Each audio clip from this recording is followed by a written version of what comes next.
আরে বাপ রে বাপ, এটা কি আমার ভাইয়ার রুম না ময়লার গোডাউন? দেখে তো কিছু বোঝা যাচ্ছে না। আসলে বন্ধুরা, আমি তো লেখাপড়া করার জন্য বিদেশ গিয়েছিলাম। লেখাপড়া শেষ করে আজকে আমি বাড়িতে ফিরে আসি।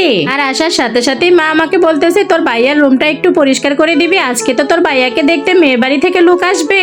আর আমি যখন ভাইয়ার রুমে ঢুকলাম তখন তো ভাইয়ার রুম দেখে পুরো আমার মাথা ঘুরে গেল। এরকম রুমে কি মানুষ থাকতে পারে? ভাইয়া যে এই রুমে কি করে থাকে আল্লাহই জানে। আর আজকে তো বাড়িতে মেহমান আসছে, মেহমানরা এসে যদি দেখে ভাইয়ার রুমের এই অবস্থা তাহলে তো ভাইয়াকে ওরা খেত ভাববে। তাই যত তাড়াতাড়ি সম্ভব ভাইয়ার রুমটা আমি গুছিয়ে ফেলি।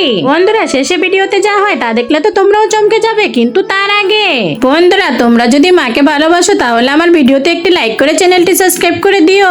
আর তোমরা কাকে চাও, সামান্য টাকা কে না মাকে, তা কমেন্টে বলে দিও। তো ভাইয়ার রুমটা আমি সুন্দর করে গুছিয়ে ফেলেছি। এখন তো আর কেউ দেখে বুঝতেই পারবে না এটা একটা ময়লার গোডাউন ছিল।